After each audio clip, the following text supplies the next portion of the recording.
his left. Friend back to pass. He'll throw it out to Fernandez on the swing route, and it bounces off at hands, hits the turf.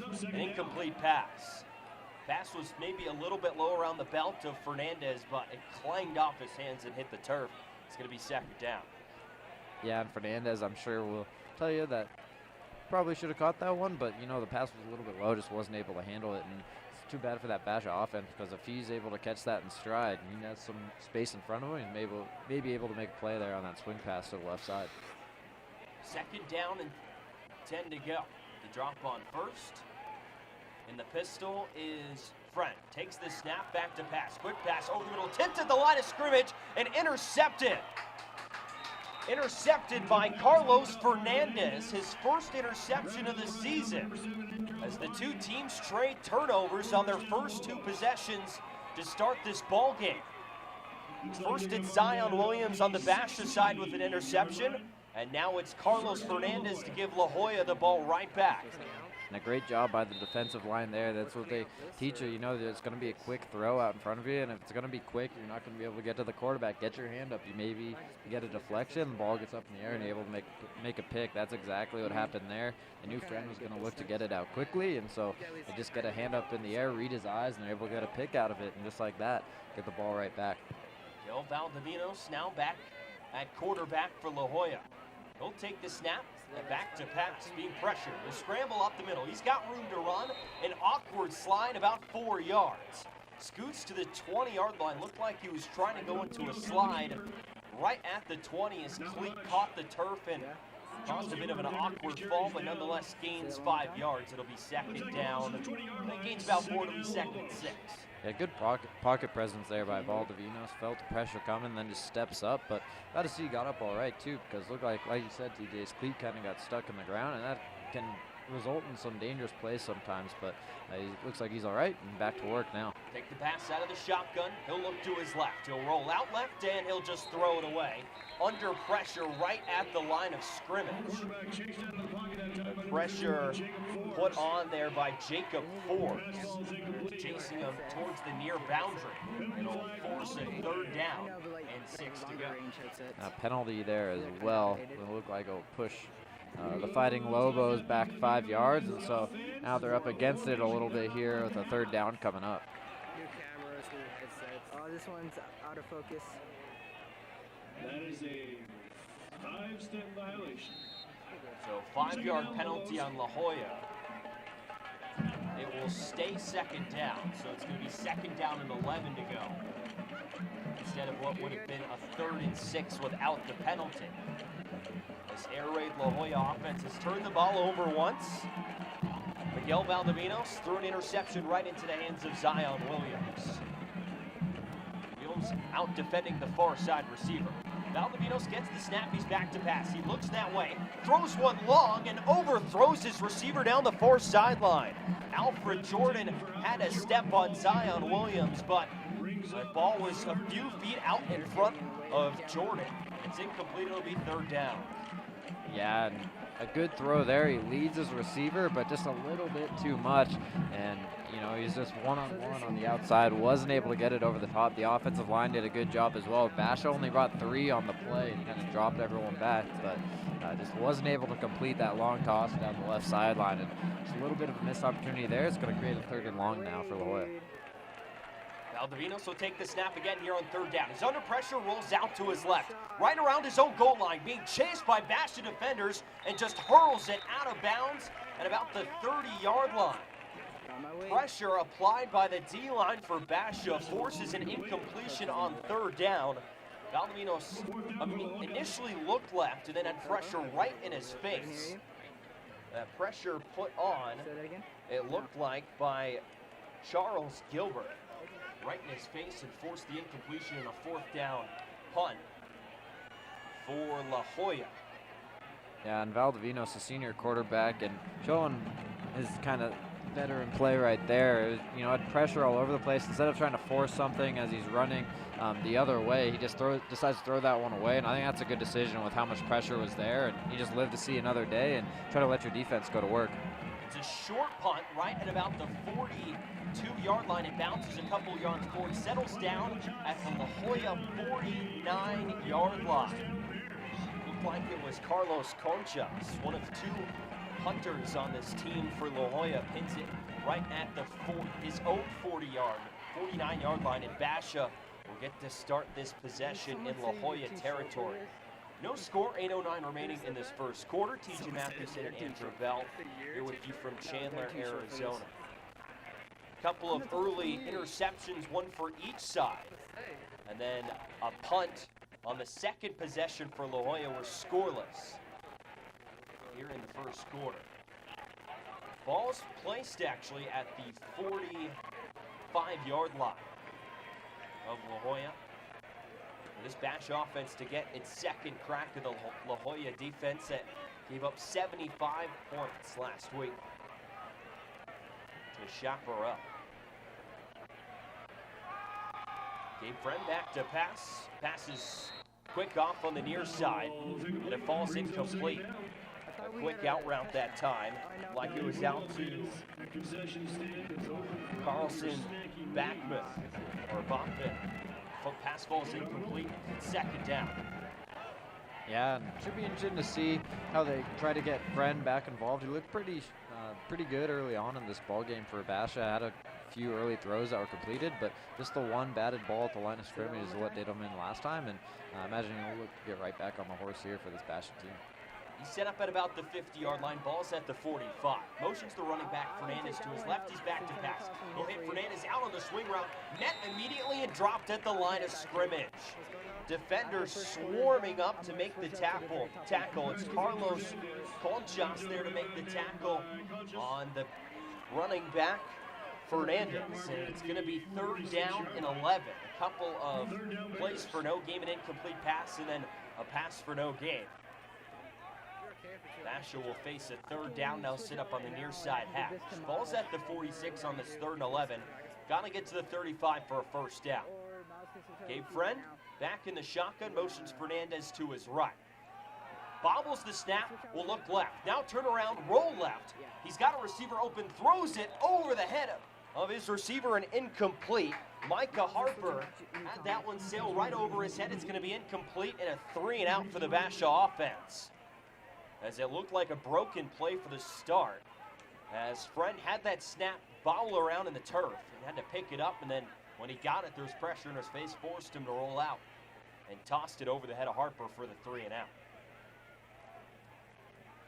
Yeah, and that time Friend just rolling his right, and like you said, kind of from the start, it was a little bit of a doom play. His ball was down on his feet and really was scrambling from the get-go there, and now we'll see if they're able to pin him on this punt. Derek Bass sends that one away, drops it just inside the 20-yard line of La Joya, where it's touchdown by the Bears, right at the 18-yard line for the La Joya offense. Come out on the field for the 3rd time. So in 2 possessions for this La Joya offense, an interception on the first one, and a punt forced by the Basha defense on the second one. Air raid style, we've seen a lot of throws today, all throws so far. Yeah, and we talked about it going into the game. That's what you're going to see, 334, just over 334 yards a game throwing the football. And you can see why Valdivinos is a very capable quarterback, gets the ball out early, and puts his receivers in a lot of good positions. He's a senior quarterback, and, that's just going to be the play call throughout this game for this La Joya offense. 2 backs in the backfield. Will be a handoff straight up the middle, met at the 20-yard line, a gain of about 3. Running back on the near side, that's Alfred Jordan, the leading rusher with 79 yards rushing entering today. Got that one right up the middle, gained just 2 yards. Has dropped at the 20-yard line. It's going to be 2nd down and 8 to go. 6:47 remaining in this first quarter from Basha. No score between La Joya and Basha. Set up on the near side, hash is the La Joya offense. Valdivinos, again with 2 running backs flanking him in the backfield. Takes the snap, he'll roll this one out to his left. He's looking left, gonna have to spin. Pressure in his face, he's brought down right at the 1-yard line. Valdivinos was backtracking, trying to buy himself time and get the ball out, but instead he's tracked down by Jackson Larson right at the 1-yard line, and it's gonna be 3rd and a country mile from in their own end zone. And La Joya's just going to have to do some damage control just to keep this from being a safety. Yeah, and that time just a lot of pressure in the face of Valdivinos right from the very start, and had nowhere to go with that play, and it looked like he was just trying to get rid of the football, and there was so much pressure in his face that he wasn't able to do so. And now the job really with this third down and how long it is, 3rd and 26, I imagine just try to get decent field position, let your punter go back to work, maybe set up a short screen or something like that. Back to passes, Valdivinos, he'll go for it all here, passing one long down the far sideline, in and out of the hands of Carlos Fernandez. So instead of just trying to get a chunky yardage to make the punt a little more manageable, La Joya dials up a deep pass. Valdivinos made it a decent throw for Fernandez, but it was tough. He was double covered, and the ball fell incomplete at about the 40-yard line of La Joya, and the Fighting Lobos are going to have to punt. Yeah, and that time they said forget the screen. They're going to try to throw it from out of their own end zone, and Valdivinos nearly did that. Like you said, a pretty well-placed ball with the safety coming over on the left side, and almost ends up being a nice play. But quick punt. He sends it away. It's not a good one at all. Takes a bounce at the 31-yard line, and will get a friendly roll across the 40, down at the 43-yard line of La Joya, and the second straight possession Basha will set up in La Joya territory. Again, it was Carlos Conchas who sent that one away, and it got maybe with the bounce. Air yards got about 25 yards, bounced to about the 43. As that ball was punted from the 2-yard line, so a net of about 40 yards, but still on the La Joya side. So the Basha offense back out on the far side half. Gabe Friend in the pistol again. 5:18 remaining in this first quarter. Fernandez out to his right. He gets the handoff right up the middle, putting his head down, bulling his way forward across the 40-yard line to the 37. On first down, a gain of 5 yards. It'll be 2nd and 5. Yeah, and a good push up front that time by the offensive line, and Fernandez doing a good job just to push forward and get a nice chunk play off the right side there. Had a nice little cutback at the line of scrimmage, and like I said, just a good running play there to start off this drive for the Basha offense. And I'll be surprised, or I'll be interested to see if they start implementing the run a little bit more. I've seen a lot of throws early on from Gabe Friend, and Fernandez is a very capable back himself, so see if they mix in a couple more of those and what they decide to do here. Fernandez now motions to Friend's left. Friend fakes the handoff and then throws it out to the near side. The pass falls incomplete. Pass targeted for Carson Bachman. It falls incomplete, and it'll be 3rd down. 3rd and 5 from about the 37-yard line. Yeah. Actually, the 38. Yeah, not a bad ball that time there by Friend, but it's in and out of the hands of Bachman, and now it's going to set up a 3rd and 5 here, 3rd and short for this Basha offense, and see what they have in store. I imagine look out for one of those wideouts we mentioned earlier. You got Zion Williams lined up on the outside. They can do a lot of things with Micah Harper, so see what they dial up here this time on 3rd and short. 3rd down and 5. It'll be an option play. Friend gets the handoff. He'll fake the pitch, keep it himself, and it looks like he's going to be short.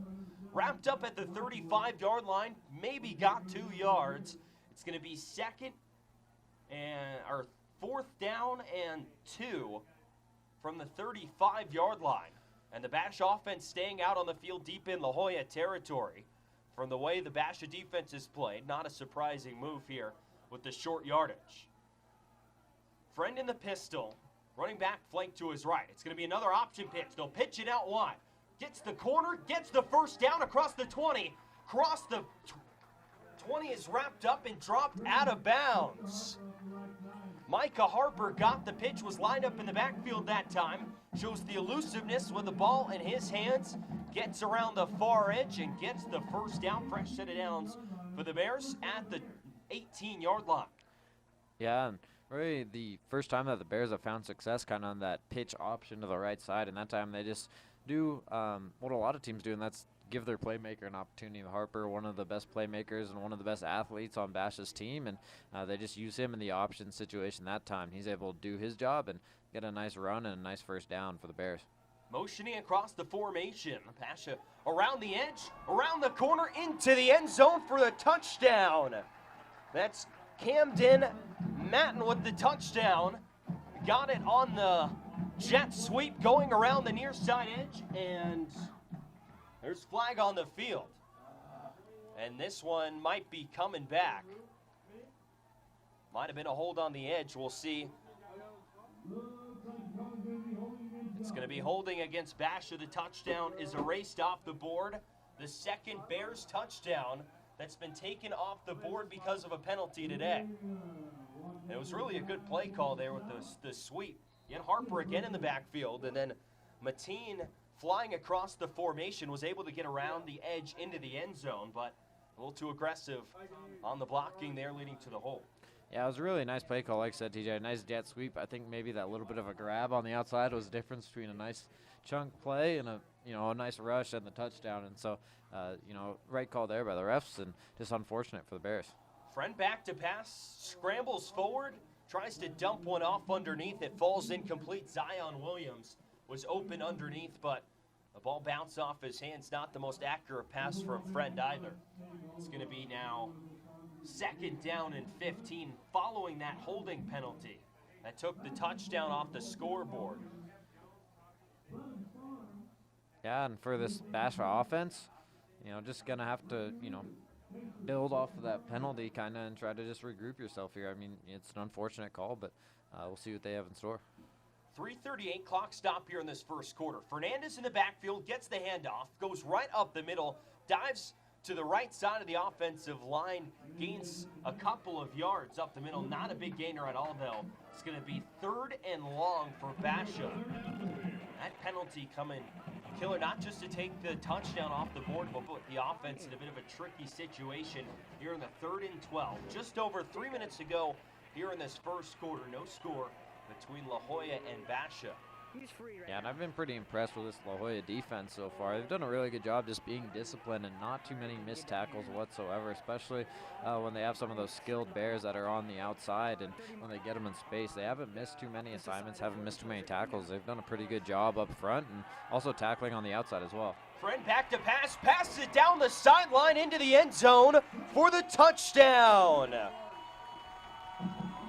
That's Andrell Barney down the near sideline as the Bears finally get into the end zone. This one stays on the board as confetti rains down here in Basha at Basha High School. It's 6-0 Bears.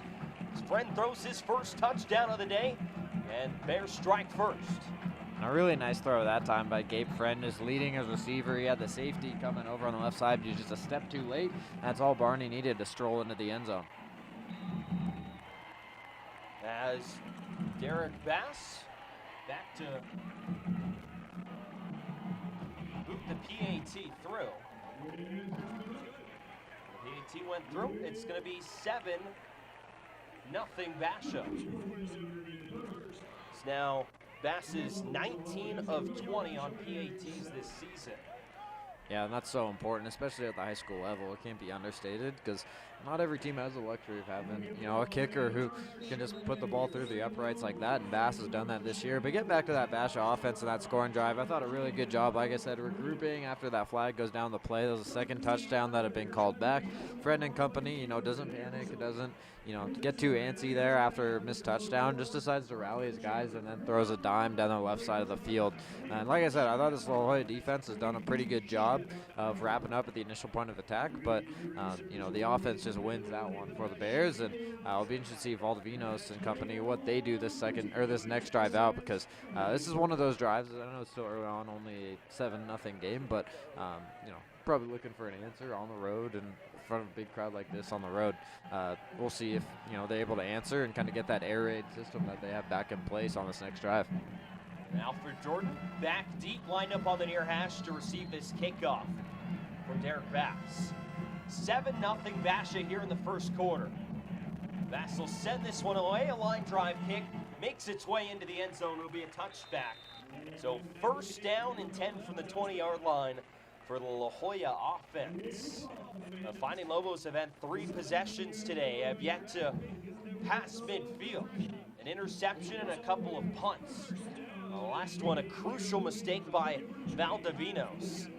And a play where he was chased back near his goal line, was wrapped up on the 2-yard line. forced in an awkward situation. A short punt, a short field for Basha, which allowed the Bears to go down and score. A touchdown. A touchdown on the board for Basha, courtesy of Andrell Barney.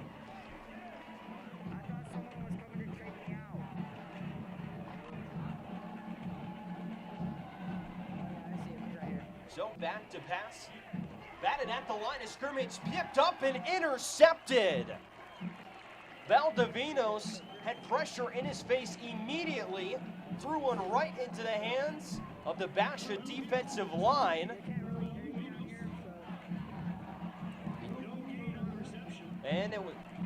And Valdivinos actually a heck of a job of him, because I thought there's 3 green jerseys there, and TJ, from our vantage point, it looked like there's no way that the Bears weren't going to get it, but Valdivinos somehow worked his way back into that play amongst 3 green jerseys and was able to rip that ball from him. So that's technically a 50-50 ball, and he's the one who comes out fighting with it. So a heck of a job there by the quarterback just to keep the ball in that situation, but just a bizarre play there. And like I said, it looked like there's no doubt that the Bears wouldn't come up with that one, but Valdivinos does a heck of a job just to fight with that one, and now he gets a second opportunity. Another tough play there. On 2nd and 22, back to passes. Valdivinos rips one over the middle. Pass is caught right at the 20-yard line by his receiver. That's Turdale. He catches it right at the 20. It's going to be 3rd down and 10. Able to make this one a little more manageable. But another time on back-to-back possessions, pressure right in the face of Valdivinos. It makes almost a critical mistake 2 times in a row. It puts them in a tricky situation. But with that pass there on 2nd down, it's now 3rd and 11. Back to passes Valdivinos. He's looking across the middle, throws it high for Carlos Fernandez, open at about the 30-yard line. Would have given La Joya a 1st down. Sent the throw airmailed. And again, the punt team is going to come on for La Joya. A quick 3-and-out following the score from Basha. Yeah, and a good route there, but like I said, just the ball getting overshot. It's what ends up making the difference, along, of course, with that loss in the backfield. And that's been a story here in the first quarter for this La Joya team, is just a couple plays that'll push them back. They've had some nice throws, too, but it's those big losses that they've had. You had the one down near the goal line, now that second one where the ball gets batted, and Valdivinos fights for it, but still puts them in a tough situation. And when you're down, pinned near your own goal line, it's those types of losses that can kind of set a team back, as it looks like there's going to be a flag on the play here. It looked like some motion just before that punt got up in the air. As Concha sends that one away, bounces it down right at the 40-yard line. As Andrew mentioned, laundry on the field. We'll see if La Joya's going to have to re-kick this one, or if they'll just decline the penalty. So referee is at about the 22-yard line talking this over. As it looks like they'll just pick that one up. It's going to be 1st down from the 42-yard line of La Joya for Basha. Scored on their last possession. Bears did. Touchdown pass from game friend to Andrell Barney. The 2nd touchdown of the season for Barney. So friend, they're tossing his 12th touchdown earlier in this quarter. He's got just over a minute left in this first period. 7-0 Basha here in Chandler. Friday Night Lights on Friday the 13th. Running back motioning to the right of Friend, gets the snap back to pass. We'll dump this one off right underneath. He's got a running back, scoots across the line of scrimmage, gains about a yard or 2 forward for the 1st down. It's Caleb Jones, who gains about a yard and a half on 1st down. We'll make it 2nd and 8 from the 41-yard line. And a pretty good job there by the La Joya defense, just making sure that they don't miss that tackle on Fernandez, because if he gets by there, he has a lot of grass in front of him, but the defensive end there near the end of the play just does a good job holding on, grabbing that jersey, and then making a nice tackle. And it's only about a gain of maybe half a yard. 7-0 Basha here. Time ticking down in the first quarter. Fred back to pass. He's going long down the 4 sideline. Passes in and out of the hands of Zion Williams down the 4 side, as it fell incomplete at the 20-yard line. It's going to be 3rd down and 9. Ball was just a bit underthrown from Friend as Williams was going deep on a go route down the far sideline. So it'll be 3rd down and 9 from the 41, 7-0 Basha. There's just over 15 seconds left in this first quarter. And I think it was actually Bachman down the right side of the sideline, but that ball just a little bit underthrown. He still gives the receiver a chance, and kind of one of those 50-50 balls. But the secondary, the corner there for La Joya did a good job just to play the ball on that one and make a nice play on the outside. 4 receivers outright, running back motions out for the backfield. Friend's going to go long. He's going for Zion Williams down the near sideline and overthrows him at the 15-yard line. If that one is just a few yards closer to Williams and he can make the catch, he is in the end zone for a touchdown. Instead, it's going to be a 3-and-out for the Basha offense. And Derek Bass is going to be in to punt from he's going to stand at his own 45-yard line. Ball set at the 41 of La Joya. A wasted opportunity there from Basha, and they're going to have to give the ball back to La Joya. Yeah, and Friend, that time you see it after the throw, just a little bit of the frustration. He knew he had him, and that's an easy touchdown if he's able to just drop it in there a little more. Ball's booted away, booted right at the 5-yard line by the returner, Alfred Jordan. Does Basha have it? They do. Basha recovers their own punt. The ball went off the hands of Alfred Jordan. A crucial mistake, and that's going to put the ball on, looks like the 3-yard line of La Joya, and a prime scoring opportunity for Basha. Yeah, and Jordan that time just, is backtracking a little bit, tries to play the hop, and it kind of caromed out to the right, and he was still on the move as that hop came, and instead of just clearing out of the way. I mean, in all likelihood, it maybe touches the back of the end zone or gets in the end zone for a touchback, but just a little bit of a miscue, a little bit of bobble, and, it's unfortunate for La Joya, but now, 1st and goal situation for the Bears. So 1st and goal, that'll be the first play of the second quarter. So 7-0 Basha after 1 quarter. We've seen all these teams go a lot through the air, not a whole lot on the ground. It was a really slow start. We saw each team throw an interception on each of their first possessions. It looked like Zion Williams is going to get that pick 6 to start off this ball game. Instead, it gets called back. And then right on the other side, La Joya also tosses, or La Joya tosses interception first possession, and Basha tosses an interception on their first possession as well. And the only touchdown coming in this first quarter, touchdown pass, gave Friend to Andrell Barney. Well, it looks like it's going to be a re-punt. And I believe that's going, there was a flag after the play, and the refs are holding one up right now. They just threw one down the field, but they're picking it up again. But I believe there's a flag back on that muffed punt, or that Bosch punt, and that's what got it called back. Ball's now set at the 46, a 5-yard penalty. So Bash is going to have to re-kick with Derek Bass. He'll get this one away with the right-footed punter, end over end, right down the middle of the field, bounces at the 10-yard line, takes a La Joya bounce, bounces back to the 15-yard line. That's where he'll be down, and that's where La Joya will take over to start this second quarter on offense. And a little bit of a break there for La Joya after the penalty, and now they get the ball back, and they don't have bad field position. They've kind of been facing their own end zone kind of all night long, so to have the ball at the 15-yard line, I figure, if you're them, that's not a bad situation to be in, as that was the end of the first quarter, and it looks like it'll take us into the second now. But all in all, a pretty topsy-turvy first quarter there, TJ. I felt like, Basha maybe could be up 14-0, but on that same token, a couple of missed opportunities here and there for La Joya. Maybe they hit a couple passes where they have an intended receiver, gets overshot, or you think back to that ball that was a deep shot down the left sideline that just bounces out of the receiver's hands, and maybe it's a different ball game. So both sides have had their fair share of momentum, and it's only been a 1 quarter of play. So we'll see how the rest of this one plays out. I thought both defenses have played pretty well too. Obviously, both teams creating a turnover, and these are two offenses who haven't had many struggles. We mentioned La Joya losing last week, but they put up 35 points against Chaparral, and like I said, they throw the ball around a lot. They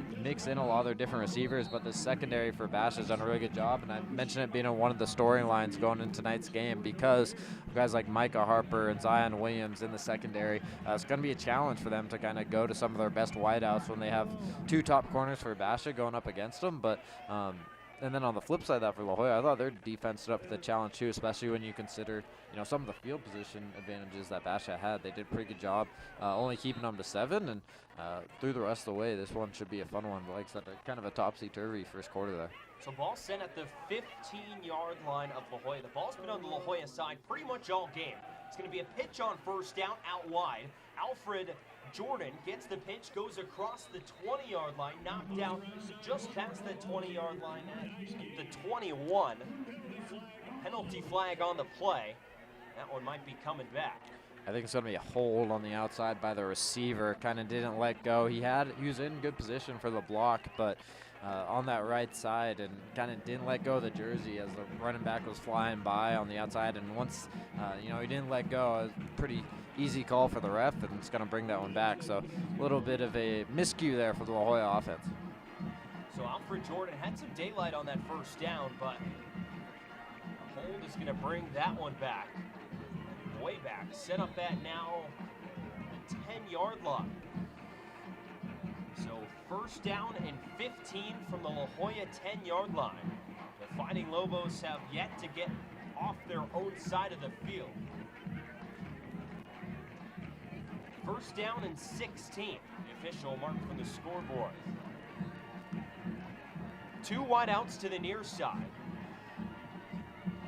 A running back in the backfield next to Valdivinos. And a flag down on the field.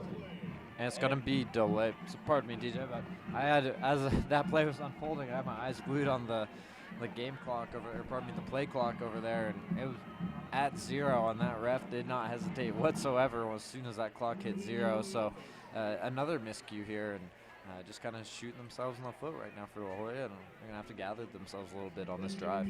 So now they're going to be set up at the 5-yard line in the shadow of their own goalposts. A tricky spot here. This field position game has been dominated by BHS so far. The ball has not moved off the La Jolla side of the field. So first down and about 20 yards to go. Valdivinos back to pass, throws a dart over the middle. It's caught. Carlos Fernandez secures it at the 25-yard line. As that'll be a first down for La Jolla on one play.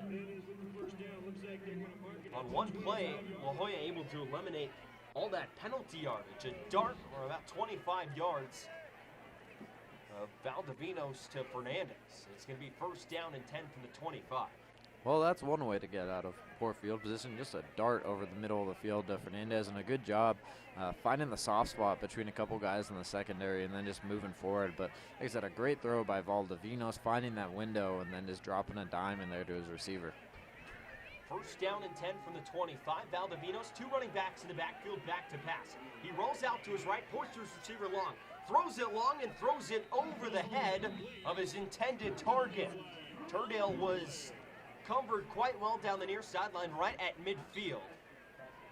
And the ball sails out of bounds. It'll be second down and 10.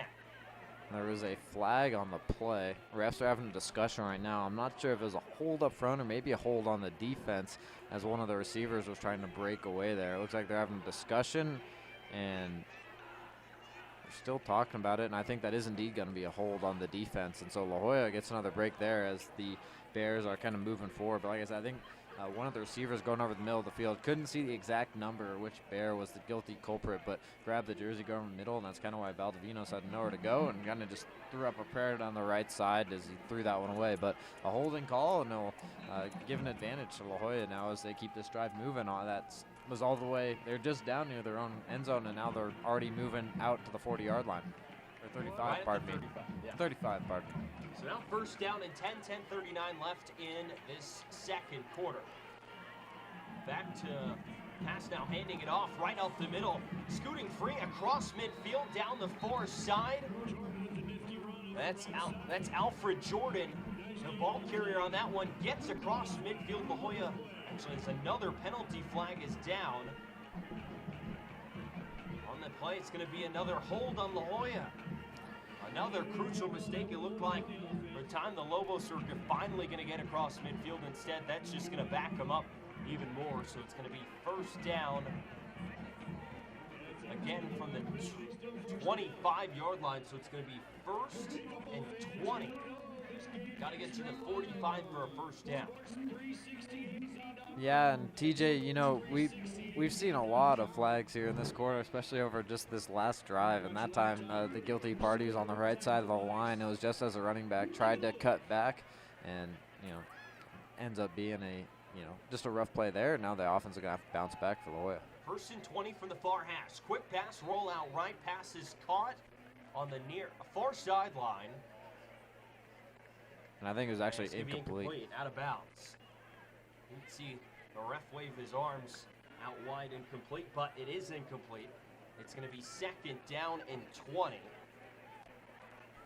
Couldn't see who the receiver was way out that way, but it will be 2nd down and 20 from the 25-yard line of La Joya. 10:09 remaining in the second quarter, 7-0 Basha. A game that's been controlled by the Bears, but there have been plenty of mistakes on both sides. Valdivinos gets the snap, delayed handoff up the middle. Alfred Jordan scooting across the 35-yard line, wrapped up at the 38 and dropped. And another flag on the field, this one on the far side away from the play. We'll see what this is. It's going to be a false start on La Joya. A couple of great runs for Alfred Jordan have been taken off the board by penalties. And it's going to back up La Joya even further. It's going to be now 2nd and 25 from the 20-yard line. Yeah, and like I said, it's just been a common theme this drive. And, you know, we'd seen a few flags early in this game, but this last drive especially, just both sides, just laundry everywhere. And a false start, I'm actually pretty surprised they didn't blow that play dead as it was happening, but they let it play out, and just a false start and just continue to get pushed back. Seems like every time on this drive that La Joya's had an opportunity to push forward and sustain some momentum, there's just been a penalty to set them back. Valdivinos takes the snap, drops back to pass, throws one over the middle, Jordan open, and makes the catch at the 35-yard line. 15 yards on that 2nd down completion makes this 3rd down more manageable. It's been Alfred Jordan on this drive. He's had a couple of big runs erased because of the penalty. Makes a catch there on 2nd down for 15 yards. It'll be 3rd and 10. And what a throw by Valdivinos, getting it over the linebacker but in front of the safety, dropping in that tight window. And one thing I've noticed about these receivers for La Joya is they aren't afraid to go over the middle of the field. All their guys have no fear, and that's a trait you love to have for your coaching staff because, they're not afraid to hear footsteps, not afraid to get hit. And having those fearless wide receiver really helps when you're an air raid offense like they have. Three wide receivers for Valdivinos. Flag is out again. Pass is incomplete over the middle, in and out of the hands of Carlos Fernandez. And we'll see what this flag is. Yeah, they threw it down near the line of scrimmage, so it might have been something in the trenches. They're still having a discussion right now. It's going to be a hold on the offense. So La Joya's going to back up even more here on this 3rd down. Right after that 3rd down was made more manageable by that 15-yard catch from Jordan. It's going to back him up more yards. And it's like I said, TJ, just, those penalties that seems like every time there's been a little bit of sustained momentum, it's been one flag or another that's kind of set back La Joya. And, they're up against it now again. And it just makes you wonder if they clean up the little things like that. And they're little things that turn into big things. And that's exactly what's happened on this drive as it now becomes 4th down. So Basha declines the penalty. It's 4th and 10 now. And La Joya's back to punt. Conchas will send this one away. Not a far punt. Circled under and caught at the 42-yard line of Basha. That was Zion Williams back to, actually, no, it was not Zion Williams. That was Zach Coate back to secure that one on the far side hash at the 42-yard line. And Basha's ball on the 42. 8:38 remaining in the second quarter, 7-0 Bears. And I hate to correct you here, TJ. It was actually Micah Harper who had the fair catch, but didn't want to call you out too much. But yeah, it was Harper there on the fair catch, and I actually wanted to mention him. That's I was just about to get to that point, but that kick, it wasn't a deep one, but it did have a lot of hang time on it. It's what created a fair catch, and Harper's one of those guys. If he has open space, he's a playmaker, and he's showcased it throughout this season. One of the leaders in all-purpose yards, and so maybe not a bad punt there, although it was a short one, just not giving him too much time to operate.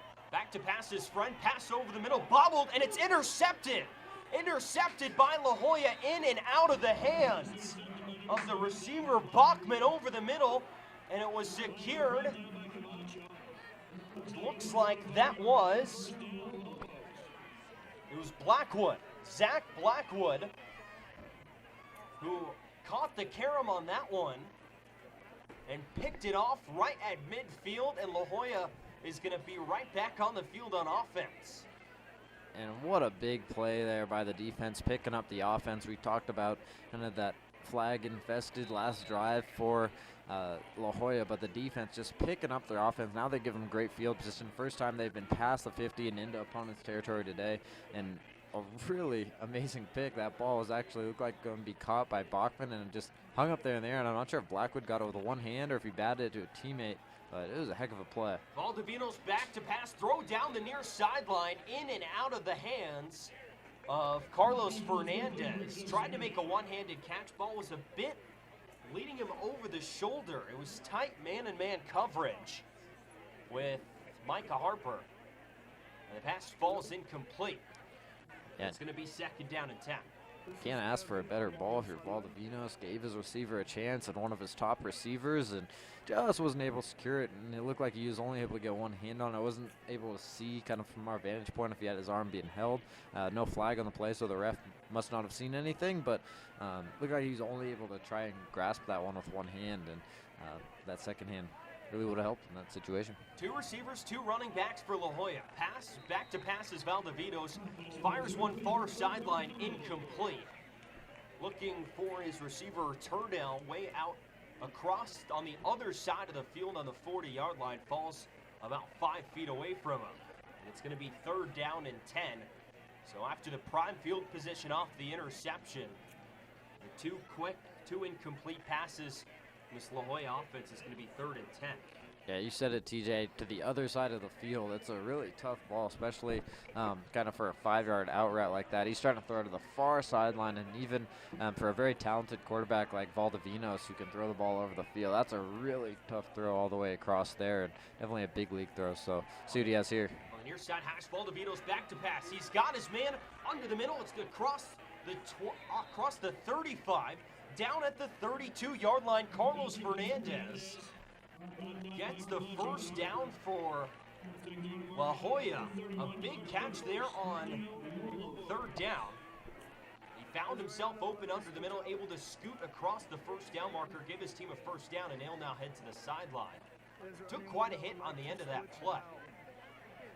Yeah, and that's what I was going to say, TJ. It was good catch, but also good job to hold on to that football, because like I said, he took a pop at the end of that play and doing a good job just to hold on to that one, have it high and tight, and then absorb that hit. But a good job by Valdivinos as well. They brought a blitz that time, and that's what left them kind of open over the middle of the field. They gambled, and La Jolla was able to take advantage. Best scoring chance for La Jolla so far. Handoff up the middle. A 10-yard gain for Alfred Jordan, but a flag is down on the field on the near sideline. It's going to be a false start on the offense. It'll back him up 5 yards and erase another good Alfred Jordan run. And Jordan, a little bit snake bit right now, it has to feel like for him. I imagine every time he's gotten a nice chunk or a nice play in this game, it's been white back. And as I said, it has to feel a little snake bit out there right now.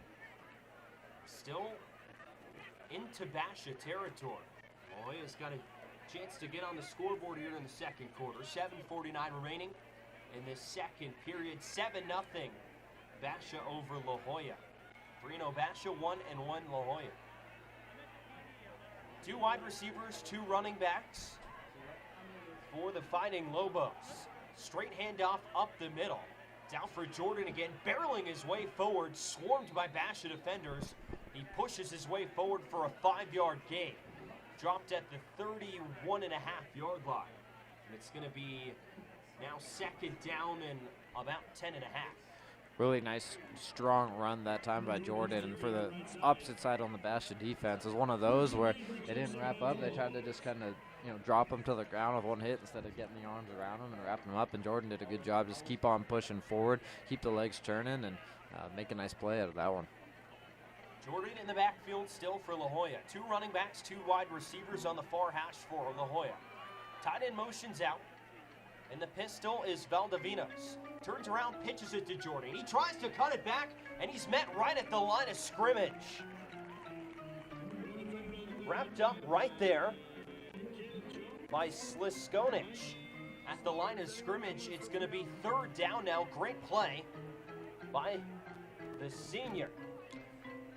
And you talk about that play there by the senior, one of the leading tacklers on this team and one of the standouts for this Bash defense. And good job there, just shedding his block, getting into the backfield, and leaving Jordan nowhere to go on that one. It's going to set up another difficult 3rd down for La Joya. So Sliskovich with the tackle there on 2nd down. That'll bring up a 3rd down and 11 from the 33-yard line. Gets the snap, Valdivinos back to pass, rolling out wide. Now throwing deep down the far sideline. It's incomplete, and a flag is out at the end of the play. Might be pass interference. There at the end of the play, Valdivinos was looking for his receiver down the far sideline. The pass was inaccurate, but the receiver knocked it. Looks like it's going to be a pass interference. That was Barney in coverage on that one on the far right side, who has a touchdown pass in this game. One of those talented Basha two-way guys who is at wideout and defensive back. But that's a difficult play because that throw was a little bit underthrown, and Barney's argument is that he's trying to come back for the throw, and the receiver's coming back as well, and it's one of those bang plays that the ref. It's a judgment call, kind of a tough play, and I imagine that was Barney's argument as he had a word with the official, but nonetheless, it leads to the La Joya drive continuing here. Valdivinos hands it to Jordan, right up the middle, spins at the line of scrimmage, pushes his way forward, but he only can barrel for about 2 yards. On 1st down, it'll make it 2nd down and 8. Pushes the ball across the 20-yard line. It's set up at now the 17-yard line of Basha as La Joya inches ever so close to the end zone. 5:42 remaining in this half, here in the 2nd quarter. Yeah, TJ, and we've seen this is the first time we've seen this La Joya offense in the red zone this evening, and seen a couple turnovers in this game as well. But this is where you really got to take care of the ball down in these situations, and seen penalties as well. Kind of clean up everything down here. Valdivinos back to pass, throwing towards the end zone. It's high and intercepted, but a flag is out on the play. Valdivinos looking for Carlos Fernandez in the end zone. A touchdown leader for La Joya. And a flag is out on the play. We'll see what they say. It's going to be Harper who's going to get a PI. They're going to call a hold, I believe, on Basha. That would push up the offense even further, and that is indeed what they're going to call. It's just man coverage on the outside. They're going to challenge Harper, who's very talented, as we said, has a couple Division I offers, and they challenge him on the outside with their best receiver, and just grabs a little bit of the jersey, and that's what leads to that ball not being a touchdown in the end zone. So maybe not the worst penalty in the world. It could be a touchdown if he doesn't grab him, but set up a good situation now for the Fighting Lobos. Inside the 10-yard line is La Joya. Looking to get on the scoreboard, kept off the scoreboard. So far, it's 7-0 Basha, 5:17 remaining in the 2nd quarter. Valdivinos, 2 running backs in the backfield with him. He's back to pass, throwing in the end zone. On 1st down, it's incomplete, in and out of the hands of Fernandez, trying to go right back at Harper, who is locked up one-on-one with Fernandez, and that time Harper gets the best of him. And falls incomplete for 2nd down. Yeah, and that's been a fun matchup all evening long. Those two matched up out wide. Fernandez, one of the best wideouts on this air raid offense, and Harper on the outside, who has been great in man coverage, and he showcases it there, corrects himself after that holding call. He's able to make a nice play, kind of suffocating coverage there in the end zone. And so it's like they're going to have a timeout now, and it's going to be a La Joya timeout. So they're going to talk things over, and this is a pivotal point in this first half. I know it's still early, but you want to be able to punch one in. You don't want to settle for 3 or not get anything out of this situation. It's the first time they've been in the red zone. If they're able to score here, you feel like you're right in this game, given kind of everything they've gone through in the first half, some of the penalty woes, field position woes. They're able to come out with something here. That's pretty big. Yeah, and for what we've seen from this La Joya offense so far, the real killers have been the penalties. You've seen it on this drive. They've been able to bail themselves out, but there's been a hold here, a false start there that has erased big plays on this drive, which La Joya could already be in the end zone if not for those penalties. Yeah, and this offense, just 7-0 game right now for the Bears. But this offense, when there hasn't been laundry on the field or where there hasn't been some of those miscues, they've been pretty good on the field. And most importantly, when Valdivinos has time too. Early on in this game, he had a lot of pressure in his face, but he settled in here. His offensive line has picked him up. You can't talk enough about the defense too, because that defense, this whole drive starts, and the whole reason they're in this position is because of the interception. So those turnovers so big, and for an offense that was kind of sputtering early on, the defense gives them new life with that pick at midfield, and now they're all the way down, knocking on the doorstep. So 2nd and goal from the 8-yard line for La Joya. Go, Valdivinos back to pass. He's met in the backfield and slammed down. Pressure up the middle from Basha. They bring him down. That's Jackson Larson, who just splits the offensive line and gets to the quarterback, who barely had any time before he had a defender in his face, and it's going to be 3rd and long for La Joya. That's the good old announcer's jinx, TJ. I just talk about how Valdivinos has kind of been kept clean here in the second quarter and hasn't had too much pressure in his face. That time, untouched Larson breaks through the middle of the offensive line and has an easy run at the quarterback. And so now that makes things even more difficult now with a 3rd and long and a long 3rd and goal. 18 yards to go here on 3rd down. Valdivinos back to pass. So throw one deep far side of the end zone. It's incomplete. Alfie was looking for Alfred Jordan in the end zone on an out route, but it falls incomplete over the head of Jordan, and that is going to bring up 4th down. Yeah, it was a good route, and you don't want to underthrow that ball in the air, otherwise it could be picked. And it's a good ball, a good route, but just led them a little bit too much, and now they're going to have to kick the field goal. And it's no chip shot here at this first quarter, but any points on the board, anything to get that goose egg off the scoreboard for La Joya. Like I said, you want to punch it in for 7, but be able to get 3 on the board here, then let defense go to work, be big. It's Carlos Conchas in for the field goal. Kick, left-footed kicker. The kick is up, and the kick is no good. He pulled it wide right. So the lefty 0 for 1 on field goals this season entering today is now 0 for 2 as he misses for about 34 yards, or 35 yards. Yeah, and like I said to you, that's no chip shot, and just unfortunate for La Joya. They had a good drive. They were able to stay clean a little bit, but a big play comes with that sack from Larson going straight up the gap. That's really what pushed this drive and set this drive back, and now the defense once more is going to have to try and pick up their offense. And for Gabe Friend and company, you've had a couple miscues here and there, but a chance to really swing the momentum here after a big stop and no points on the board. A chance to really see some momentum, like I said, for this Bears offense. Receiver motions across the formation. That was Zion Williams, but it's going to be a false start on the offenses. There's laundry on the field on that 1st and 10. It's now going to be 1st and 15. The only score of this game, an Andrell Barney touchdown. Reception from Gabe Friend at near the end of the first quarter. Since then, haven't had much. Yeah, Barney, not sure what happened there, but walking off the field or kind of jogging off the field and looked to be grasping something kind of near the lower leg area. Not sure if it's ankle, foot, but heads back to the sideline. And another flag starts with drive too. There's been a lot this quarter. 4 receivers for Basha. Back to pass his friend. He's going deep down the middle. He's got Zion Williams at the 45. Past the 30, past the 20, the 10, and into the end zone for a touchdown. Touchdown pass, Gabe Friend to Zion Williams. 80 yards, and Basha makes it 13-0. Just under 4 to go left in the half.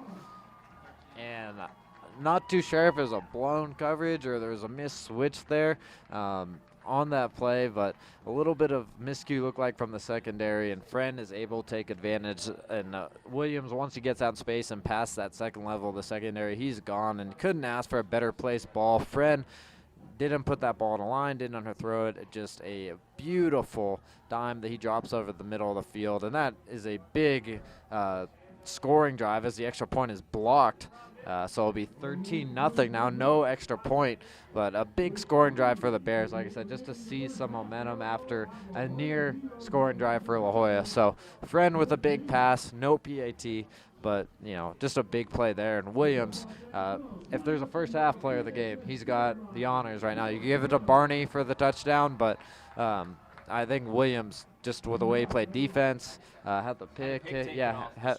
Yeah, still a pick, though. And pick 6. Yeah, had a pick 6 taken off the scoreboard, and if that stays, it's huge. Of course, it doesn't say, but he has an interception, has a touchdown in offense, and the leader in all-purpose yards for this Bears team, showcasing it and showcasing some visibility here this evening. Touchdown number 4 in the season for Zion Williams. Touchdown pass number 2 today for Gabe Friend, and number 13 on the season. So after the missed extra point, it's 13-0 Bears, 3:58 left in this second quarter before halftime. As a crucial missed field goal from La Jolla, a chance they drove all the way down into Basha territory. Couldn't put any points across on the board, and then allowed a long touchdown pass to Zion Williams, 82 yards. Makes it 13-0. So Basha will kick this one away. Out into the far end zone on the far side. Back to receive it is Alfred Williams at his own 2-yard, Alfred Jordan, at his 2-yard line. Scoots across the 10 to about the 15-yard line, where he's wrapped up by the Basha coverage team, and that's where the La Jolla offense will take over. And I was actually surprised Jordan picked up that football. I thought he might let it look like it was rolling possibly out of bounds, but decides to pick it up, makes a pretty nice play out of it, not exactly out of the 20, but still gains a few yards in front of him, but nearly a penalty for the Bears special teams unit. So first down and 10, ball's placed at the 15-yard line. 3:52 remaining in the second quarter, ball's on the far hash. 2 receivers out wide, 2 running backs in the backfield for La Jolla.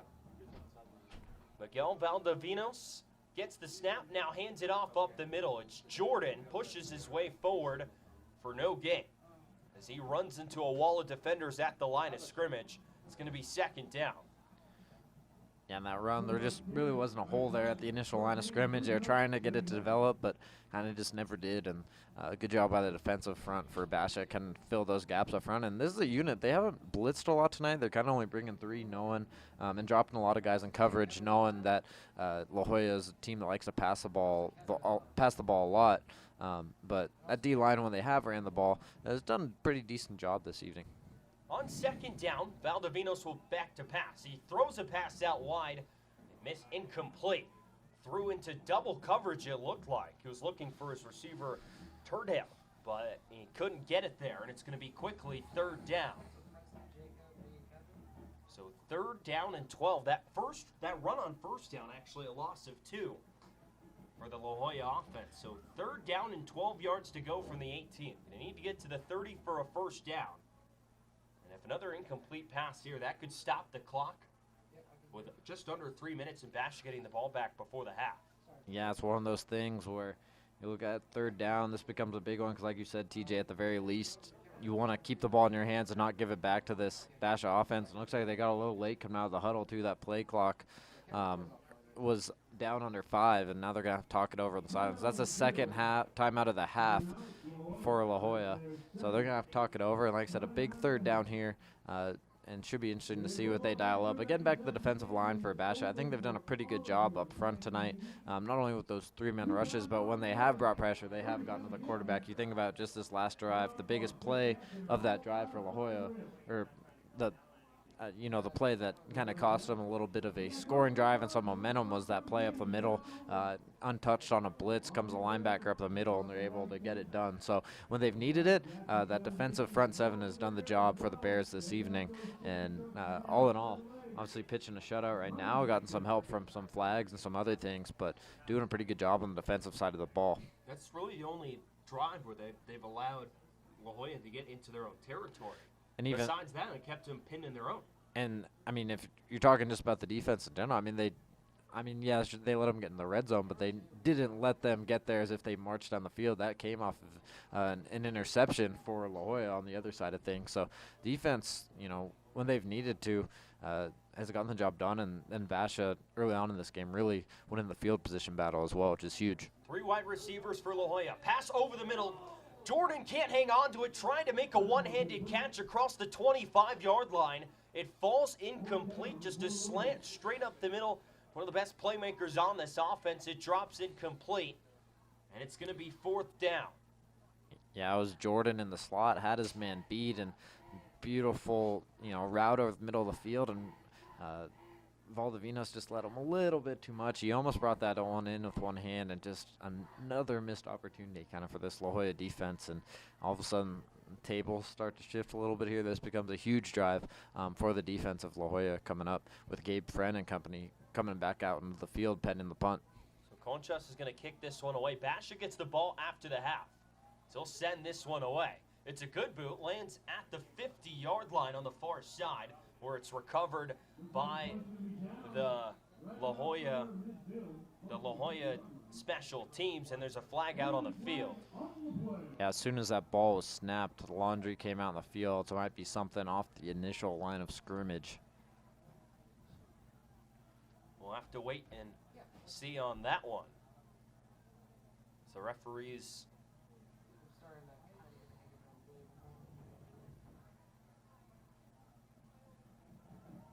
Penalty is going to be declined. It's going to be a 1st down for Basha right at midfield. Yeah, it was declined. They never signaled what the penalty was, but it got declined, whatever it was, by the Basha sideline was.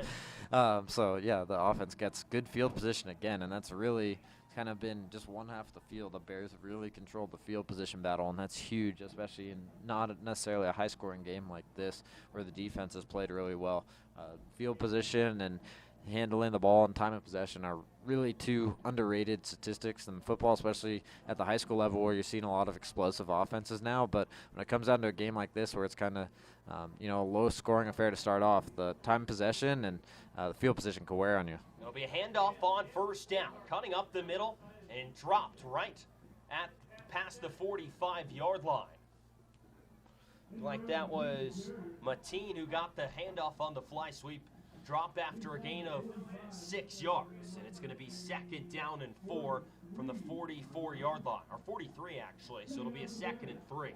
Yeah, and what a luxury for head coach Chris McDonald on this Basha team to have not only Mateen and Williams, but Harper, Barney, just probably 4 guys, maybe 5 guys if you want to throw in a couple other wideouts, but who can come off the edge like that with their fly sweep. A lot of speed on the outside, and if they get open space, they're very dangerous and can be lethal for opposing defenses. Harper motions across the formation. It's going to be a dump off to Fernandez. Near sideline, gets across the 40, gets the 1st down, flags out on the near sideline as Fernandez pushes down to the 33-yard line. We'll see what this flag is on the near sideline.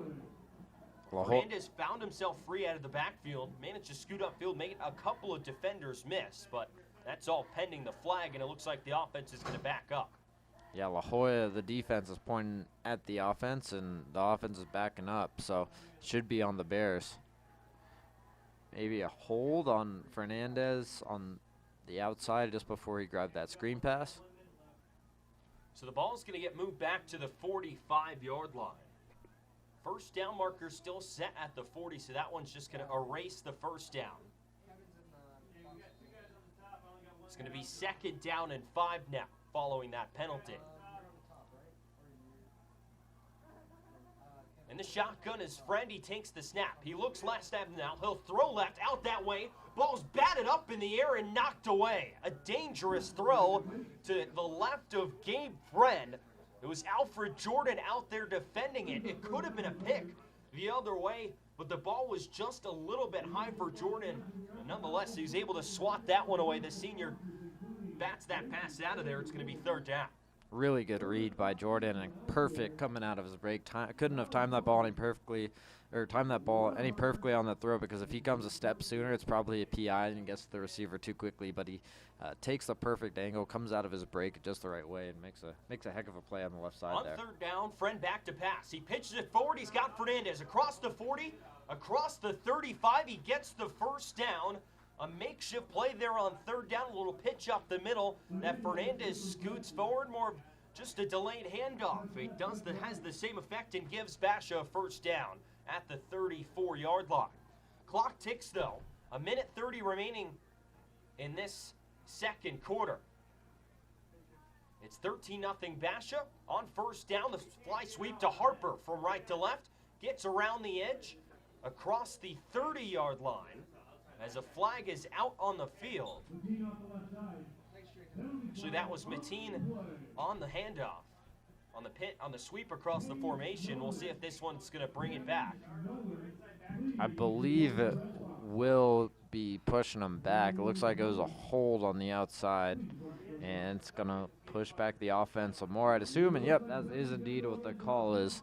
So just like I said, a flag-infested first half here. Yeah, been a lot of laundry out in the field, TJ. But when these two teams have kind of settled in, both offenses have looked good, and I feel like there could be more points on the board than there actually is. But when they've needed to, and both teams have kind of been pinned with second and long, third and long situations, it's really been advantage defense, as it should be, and they've done a good job. We've seen touchdowns taken off the board by poor execution and a couple on flags as well. You're right, could have been plenty more points on the board. So now it's going to be first down and 12 from the 40-yard line. Friend is back to pass. He's looking long. He throws it long near sideline at the 15-yard line. It's dropped. The pass was a bit overthrown down that near sideline. See who is out there. Looked like it is Micah Harper, who let that pass hit the turf. He couldn't quite get out there. So pass falls incomplete. It'll be second down. Yeah, it was Harper. Just let him a little bit too much. But, again, good coverage by La Jolla. That secondary has looked really sharp here in the second quarter, minus the one miscue that they had for the touchdown. But, you know, they've been out in the field a lot, too. Vasha's had the ball in their hands a lot, and good play that time. So second down. Out of the shotgun is Freddie. Throws slant over the middle, in and out of the hands of his receiver,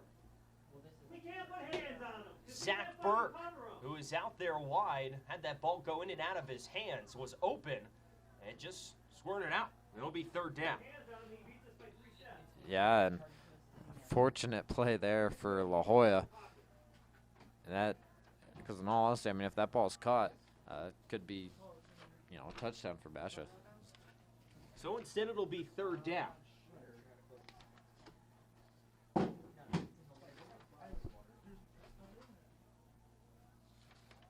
Friend takes the snap. On the far side hash, he's going to tuck it and run instead. Cross the 30, up to the 25, and he'll be dropped. He gets to the first down marker. See if they give him the first down. It looked like from here he got it, and the ref's pointing forward that he got the first down. Yeah, he did. Just under a minute to go. 55 seconds remaining in this first half. A scramble, a 12-yard gain on third down by Gabe Friend gets the first down. Yeah, and they came from the outside, but there's no contain up the middle of the field, and Friend's just able to scramble, make a nice play, and to keep the chains moving for his offense.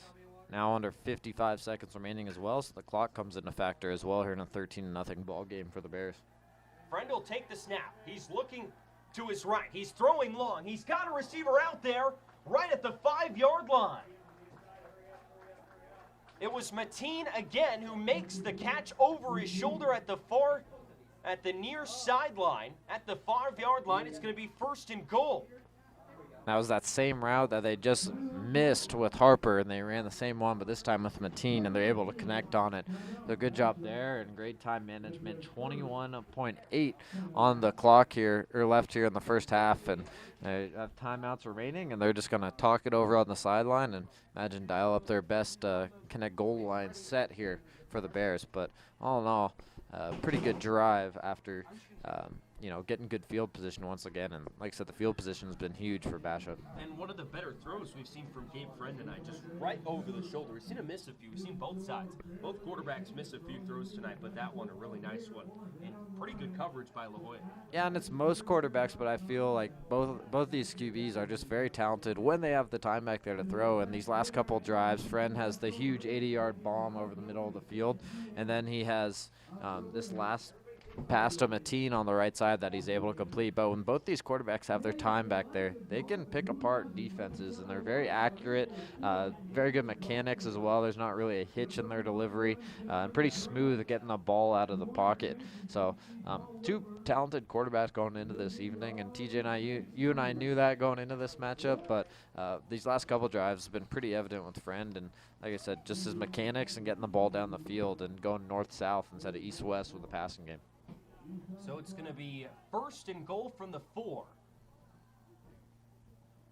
Time winding down here in the first half. Under a minute to go. Basha looking to make it a 3-score lead. Basha's able to overcome their mistakes. Both teams have made mistakes aplenty tonight. Basha's able to push the ball across the goal line a couple of times. We'll see what they go with right here on the 4-yard line. 40 seconds to go, 13-0 Bears. On the near side hash. Friends in the shotgun, Fernandez flanked to his right. Claps his hands once, now gets the snap. He's looking left. He throws right. Instead, Fernandez wide open in the end zone out of the backfield for a touchdown. Fernandez just a wheel route right out of the backfield. A blown coverage by La Joya. And Fernandez finds himself wide open in the end zone and makes it 19-0 Bears. 34 seconds remaining in this first half. Yeah, and La Joya had that one covered perfectly, except they forgot about the running back in the backfield and just that kind of wheel route around the right side. Just lost track of him and ends up being an easy score for Fernandez. His friend said poised in the pocket and delivered a strike. As Derek Bass boots that PAT through the uprights, that makes it 20-0 Bears. Just under 35 seconds to go here in this first half. Andrew, when we saw Basha get the ball back with just under 3 minutes to go, that was the goal there, to score a touchdown. Give yourself that extra score before you get the ball back in the second half to start the second half. That's exactly what they do right there. A couple of big plays. Yeah, and the offense just seems to be clicking a little bit more down the last 10 minutes of this half, and 2 huge drives. This is a game that feels like it should be a lot closer than what it is. La Joya, yes, they've had their miscues, but when they've been able to stay clean, they've played pretty good football.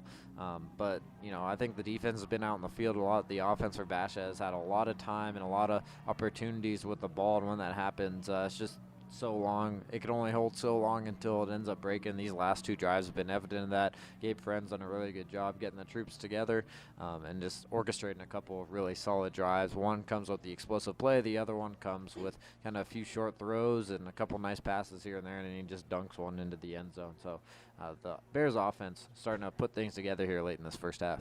Bass will kick this one away from his 40-yard line, boots it right over the head of Alfred Jordan into the end zone. It'll be a touchback for La Joya. And the La Joya offense will, with about 33 seconds to go in this half, will get a chance to try and drive down, get some points before the end of the half. It's 20-0 Basha. A game filled with mistakes. Basha's been able to make a few big plays, put themselves up 3 scores.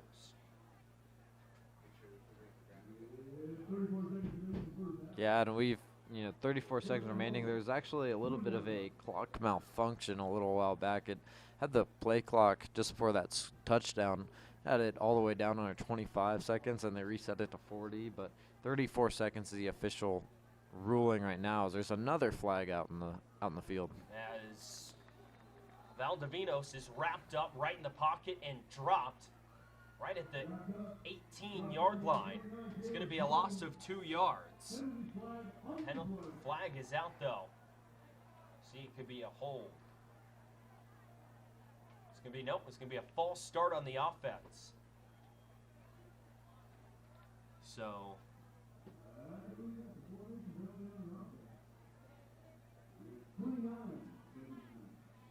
29 seconds remaining in this first half. Penalty's going to be accepted. It's going to back up. Actually, no. Penalty will be declined. Clock's going to run. Second down and 12. The 18-yard line. And the offense is just going to let this clock run out this first half. 10 seconds on the play clock as well. A little late break in the huddle. See if they notice. Quarterback takes the snap. Valdivinos hands it up the middle. It's Jordan. Cuts across the 25, across the 30, making a couple of defenders miss. Wrapped up at the 35-yard line. And there's no flags on the field there, so that run will stand. We've seen a lot of those big runs from Alfred Jordan today get taken off the scoreboard. But that one is going to wrap up this first half.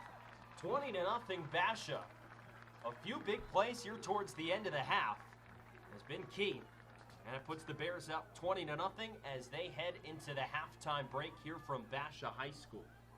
Yeah, and like I said, the offense started off a little slow. They had the turnover early on, but I think the second quarter really, and late in that second quarter is really when they turned it on, started to figure some things out. Can't say enough about the defense. They've done a pretty good job with that front seven, getting pressure on the quarterback.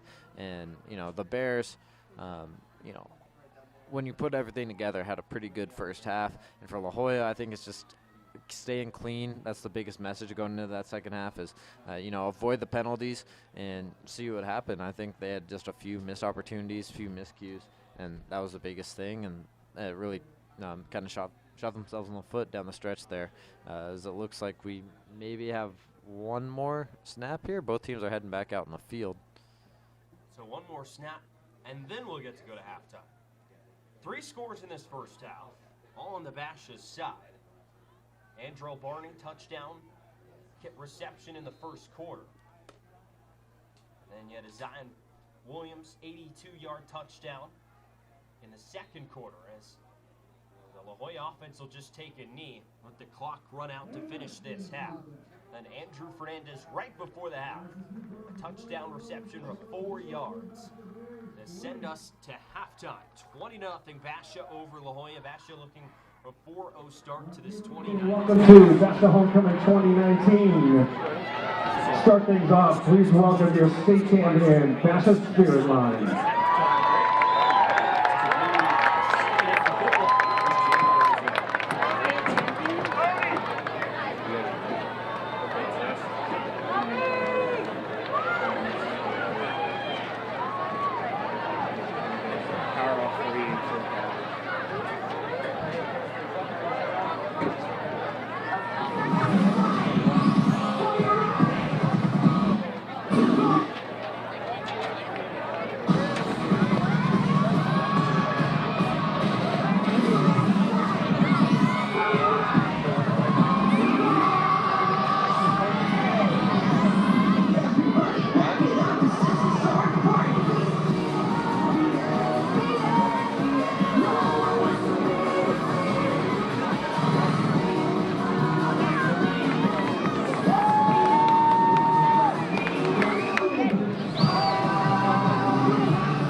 Bassett Spirit Line. Now, ladies and gentlemen, please welcome to the field the Bassett Bear Regiment. For your halftime entertainment tonight, the Bear Regiment will be presenting a portion of their 2019 production for Fall In, a story of a young couple in the city who finds love. Join them as they enjoy an evening of dancing and romance. The Bassett Bear Regiment is under the direction of Evan Quintus and Miles Denny. Staff members include Olivia Tala, Stephen Cheatham, Miranda Fitzgerald, Stephanie Hines, Anais Hurtado, Joseph Manlow, Justin Mons, Anthony Oliveros, Juan Oliveros, Seth Shirley, and Jaime Sotelo. Drum majors Katie Osmond, Cameron Ellsworth, and Brandon Saylor. Is your band ready?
Look at the time.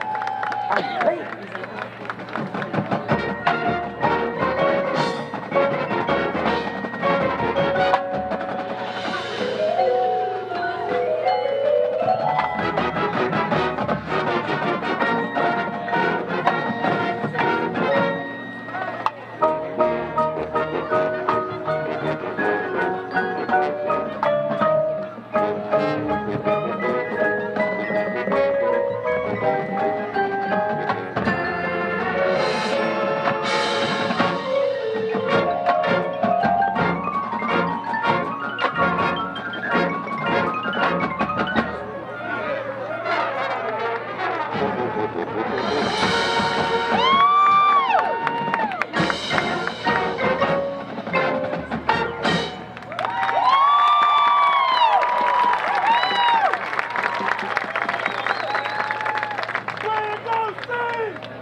Another round of applause for the Nebraska Bear Regiment.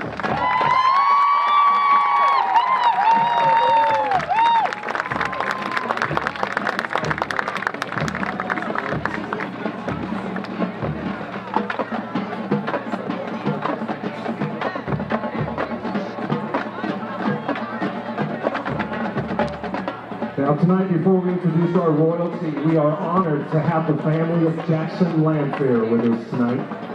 They've joined us down in the south end zone, and as we said at the start of the game, all of us here at the Basher family just want to tell you that we love you and thank you for sharing Jackson with us, and we are proud to honor him tonight.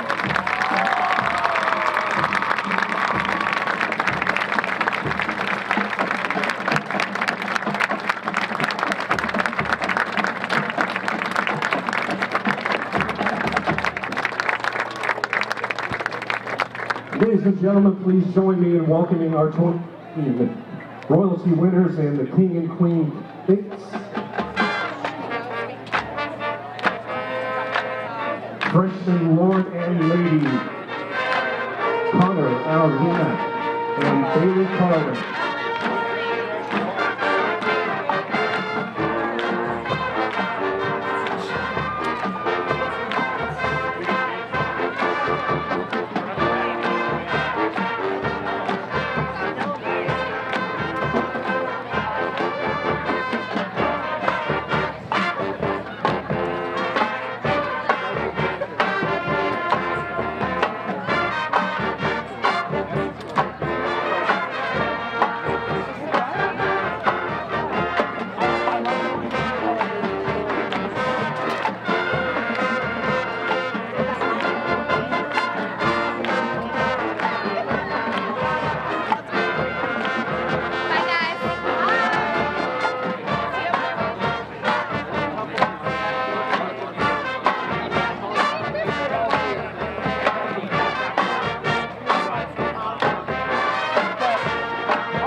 All right, once again, freshman Morgan Lady caught up and Barton, Bailey Carlin coming in the trucks here on the south end zone. Sophomore Duke and Duchess, Aiden Chavez and Tatum Atkinson. Junior Prince and Princess, Reed Ulick and Paige Peterson. It's such a good focal point because like you can look at it and see it. It's a stage, and just the whole thing. Yeah, you can tell it's where he's getting ready, he's getting ready, and he's like, oh crap. And now your nominees, senior nominees for homecoming king and queen. Bailey Strickland and Garrett Gunter. Bailey is a 4-year cheer and track athlete. She's also part of the French Club, NHS, yearbook, student government, and in the future she hopes to become a labor and delivery nurse.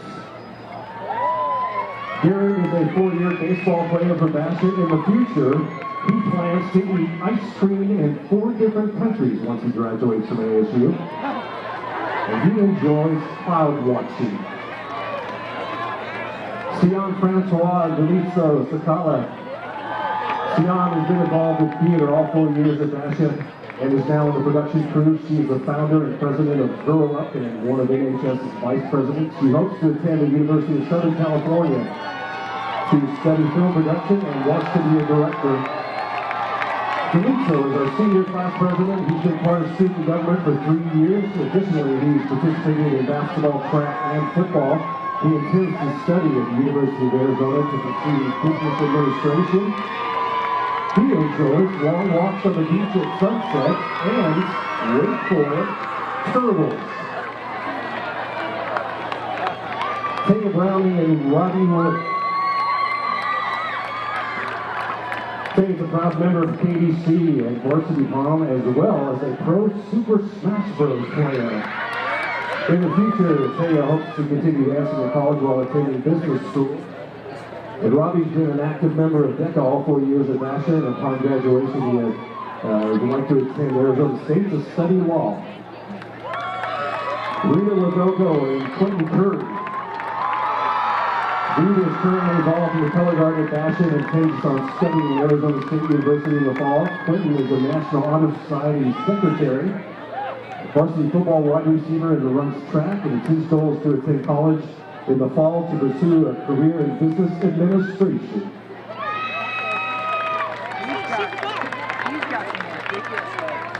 It's now my honor to share the results of our homecoming vote. Friday the 13th, there's a full moon, and for the first time Bassett High School, we have a tie. Please help me congratulate our winners. Delizzo Sakala is your king.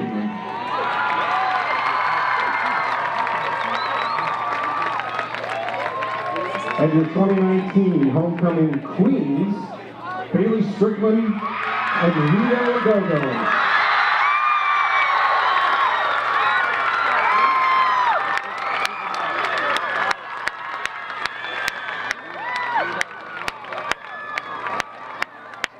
Congratulations to all of our winners, all of our nominees. Thank you, Stugo.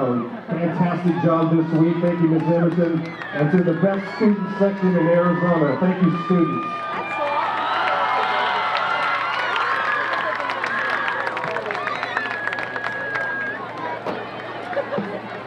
Even though color guard can be cheerleader, it's just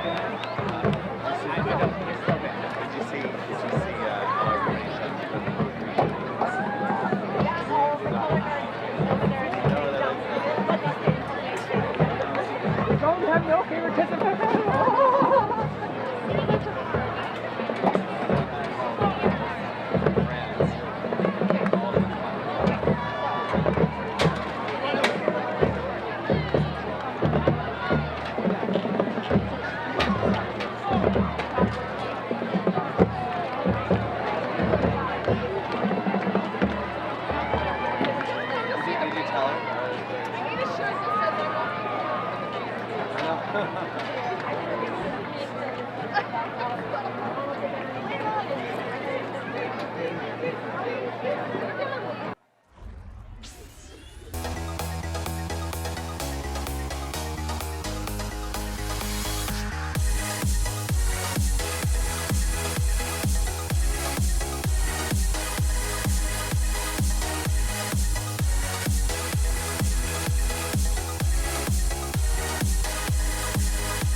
Back at Basha High School for the second half of this game between the Basha Bears and the La Joya Fighting Lobos. It's 20-0 Basha. 3 touchdowns for the Bears in the first half. A very strong finish to the half for the Bears. You had Andrell Barney, a touchdown reception in the first quarter, then a Zion Williams 82-yard touchdown reception in the second quarter, followed by an Andrew Fernandez touchdown reception from 4 yards out. Both the 3 touchdown passes from Gabe Friend to close out that first half. Here at Basha High School, TJ Mathewson and Andrew Bell here with you from Chandler, Arizona. So it was a bit of a sloppy first half, but we saw Basha especially clean it up there at the end and be able to execute on a couple of late touchdown drives to pad their lead a comfortable 20-0 here to start the second half. Yeah, you know, I thought that first half they really closed it out strong, and they get the ball here to start the second half, and this is an opportunity that they have that I think they really, need to realize how big of an opportunity it is, a chance to go up possibly 27-0, maybe 23-0, and just, run up the score at this point in the game, maybe put an early nail in the coffin for La Joya. So I think seizing that momentum that they took the first half, carrying out to the second, is going to be huge for the La Joya side of things. I'm sure they realize that on that side of the ball, and I'll be interested to see what they dial up with Gabe Friend. He had a couple throws where he looked really comfortable and poised in the pocket towards the end of that first half, and if they let him if they ride him and let him throw a few shots here to start the second half. So it should be interesting, and for La Joya, just a big possession to start the second half. So Conchas will send this one away for La Joya, and he'll try and squib it to start the second half, but it looks like the Bears dive on top of it at the 40-yard line far side. And it is successfully swallowed up by the Basha defense, or Basha special teams. So they'll get to go out with great field position right at the 40-yard line. 41, it looks like, on the far hash. First down and 10 for this offense, which really got going late, led by Gabe Friend. 3 touchdown passes in the first half. 1 to Andrell Barney, 1 to Zion Williams, and then 1 to his tailback, Andrew Fernandez. Yeah, and that ball was bobbled initially on that kind of extended onside, and good job by the Bears. Their return unit just come back and swarm on top of that football, because it was initially bobbled, and there was a couple white jerseys around it. It could have been a dangerous play, but they end up avoiding that danger, and now they're to work on offense. Friend back on the fly sweep. He hands it off straight up the middle. Bouncing off the tackles, Micah Harper cutting it back across the field. He's free right down the middle, across the 20, across the 10, and into the end zone for a touchdown. Micah Harper on the fly sweep, breaking through tackles on the near side, gets around the corner and flies into the end zone. A touchdown on the first play of the second half. It's 26-0. And what a run by Micah Harper on the sweep off the left side, and that's why it's important to wrap up, because that first tackle was initially missed, and then Harper got a little bit of a second breath, made a couple of men miss, and before you knew it, he's cutting back across the field and he's gone. And that's why he has some Division I offers, and why he's such a talented player. You see what he can do, and he has the ball in his hands. He's being recruited as a defensive back, but on the offensive side of the ball, just as lethal, and he showcases that talent right there. What a run, and what a way to start the second half for the Bears. And I mentioned it being a big drive. That's one way to start the half, and I'll let the team across me know that this is your home turf, and it's going to be a tough one the rest of the way. So the extra point is punched through from Derek Bass. Makes it 27-0 Basha on the first play of this third quarter. 1 play and 1 touchdown after La Joya tried to catch the special teams of Basha by surprise with the short swim kick, hoping to get a lucky bounce, maybe get the ball back. Instead, on the first play, Micah Harper takes a jet sweep, 59 yards for the touchdown. Harper, like I said, just proving why he's so dynamic and such a threat, and And that's, I like Sam Surprise, but that's just kind of what he does. He's done it throughout the season. He's one of the leaders on this team, and just showcasing why he is right there, and just an all-around great player and just a great run to start the half. And talk about Friend throwing the ball, he didn't even need to on that drive with that type of run. Kick is away from Bass. It drives back Alfred Jordan into his end zone. It'll be a touchback. So La Joya will get the ball at their own 20-yard line. 1st and 10, now trailing by 27. It's a really tight-knit game up until the latter parts of the second quarter where Basha was able to push together a couple of offensive drives. And now La Joya in danger. If they go 3 and out here, it'll give good field position for Basha and get this game really out of hand. Yeah, and this Basha team, I mean, they haven't really, aside from last week, at 2021 win at Corona del Sol, their games have been pretty steady coasting to start the year. As it looks like that snap was almost fumbled or didn't even get to the quarterback. But they haven't been tested too much besides last week at Corona del Sol, but a 48-20 win at O'Connor, 56-0 win against North. And that's important to take care of your home field, and I think they've really, brought that to life here in the second half, and in front of a big crowd too. Great student section. It's homecoming night here at Basha High School, so all around they've done a pretty good job after that first quarter, kind of cleaning things up and getting things going here. 2nd and 14 from the 16-yard line. Pass on 2nd down, incomplete over the middle. Would have been a 1st down if Alfred Jordan could have found his way under that one. Instead, it's thrown into almost triple coverage over the middle. A swarm of defenders back there for Basha. It's going to be 3rd down now. So a fumble and an incomplete pass, first 2 plays of this La Joya drop. Yeah, and that ball, you mentioned it, TJ, it was almost nearly picked. Safety came up on it and just wasn't able to get a grab on it and get his hands under it. So a little bit of a break there for La Joya as well. It's Camden Mateen back there playing center field for the Basha defense, able to get in there. Help break up that pass. 27-0 Bears, 3rd down and 14 for La Joya. Back to passes. Valdivinos, pass complete along the far sideline, cross the 20 to the 22-yard line. That was Alfred Jordan, well short of the 1st down. And the offense is going to stay on the field for La Joya. Trailing by 27, they're going to need to convert on some 4th downs. Can't be punting back to this Basha offense scoring its last 2 possessions.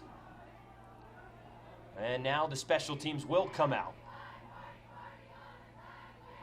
Looked like the offense was going to stay on the field for a sec, but Carlos Conchas is going to go back and boot this one away.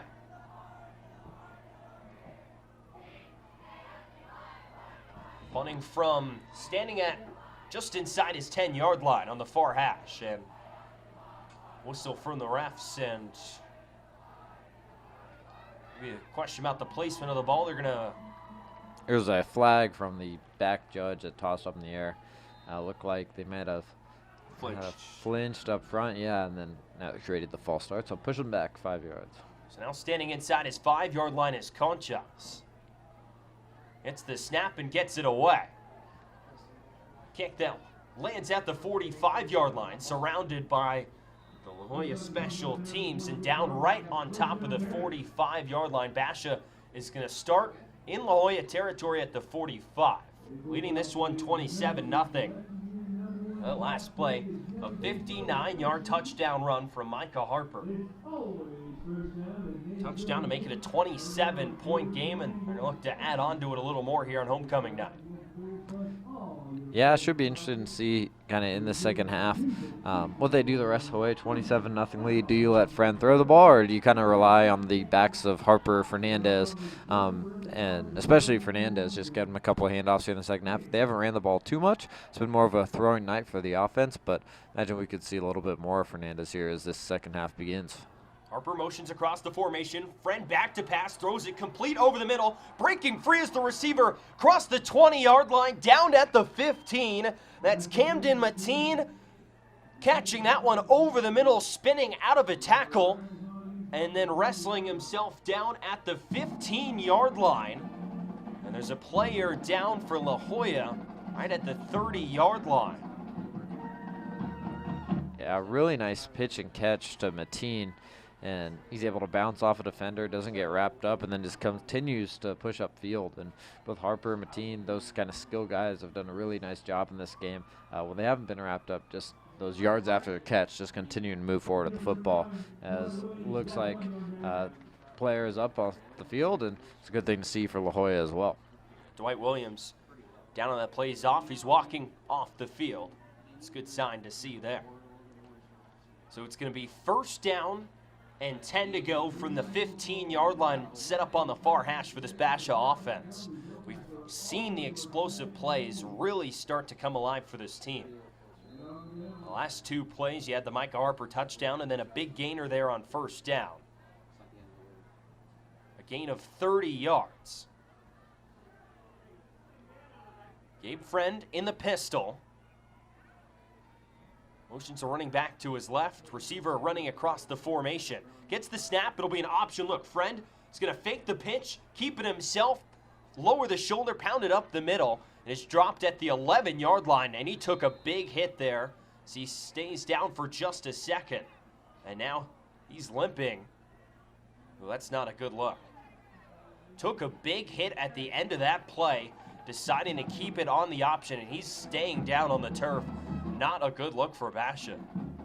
Yeah, and something, imagine the Basha sideline is uneasy about right now. Their senior quarterback, who's played so well this evening, especially leading off receivers down on the field, and he's in some discomfort right now. Like you said, kind of took a big hit there, and he's down on the field, training staff all around him, and sure hope he's okay, because like I said, Gabe Friend is, heck of a player and heck of a leader for this team, and he's done a really good job this evening, but he looks in some real pain right now as he gets some assistance going off the field. A noticeable limp for Gabe Friend, getting a standing O from this crowd here at Basha High School. As he makes his way off the field, Bryce Clanton, the backup quarterback, the 5'9" junior, warming up on the sidelines.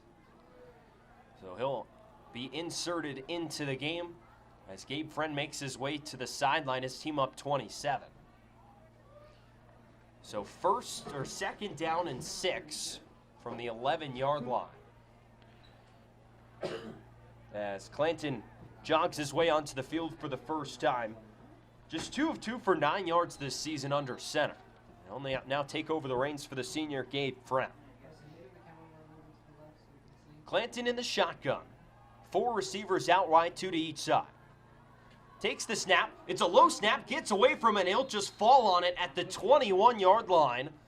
A big loss there. Loss of 10 on just a mishandled snap from Clanton. Not the start you wanted in your first snap into the game in replacement of your starting quarterback. Yeah, new quarterback steps on the field, and from an offensive perspective, this is a different new guy, different center, different guy, different size back there with the quarterback position. And so we'll see how this offense adjusts. Clanton, an upperclassman, and I'm sure he's been waiting for this opportunity, but we'll see what he does. Clanton on the first play, back to throw towards the end zone. It's caught right at the goal line. Did he make it in? Mateen down right at the goal line as a curl route out right near the goal line. And he makes the catch right at the 1-yard line, marked short of the goal line. It's going to be a first down, first and goal from the 1. Well, you couldn't have 2 more polar opposite plays to start your night as the backup quarterback coming into the game. Looks like they're going to rush up to center now, maybe a quarterback sneak here. Clanton's under center. He'll drive forward behind his offensive line and into the end zone. Touchdown, Basha. Clanton drives it in from 1 yard out, and it's now 33-0. That's a heck of a job by Clanton. You mentioned the missed snap to start things off, but comes in calm, cool, and collected, drops the dime to his receiver, and then just rushes that one in and kind of calms the tides here, I imagine, for a Basha sideline that probably had to be a little bit concerned seeing their senior quarterback go down, but he steps in and, leads caps off this scoring drive, and that says a lot about a guy coming in off the bench, not really rattled at all, and coming in pick up his teammate. And I imagine Gabe Friend, who's getting attended to right now, 34-0 now, and Clanton might have been seeing some playing time regardless tonight with the way this game's starting to turn out here in the third quarter. But just a really good job for a backup quarterback come in like that and not be rattled at all. And it says a lot about his preparation and always having a mindset of being ready to come into a football game and make an impact at any given moment. And the one pass he completed right on time, right on rhythm. So it's what you like to see. See Gabe Friend up and standing on the sidelines working with the trainers there. He looks upbeat, but given the score, not so sure he'd make it back in this one anyway, just as a precaution. So 34-0 Basha here in the third quarter.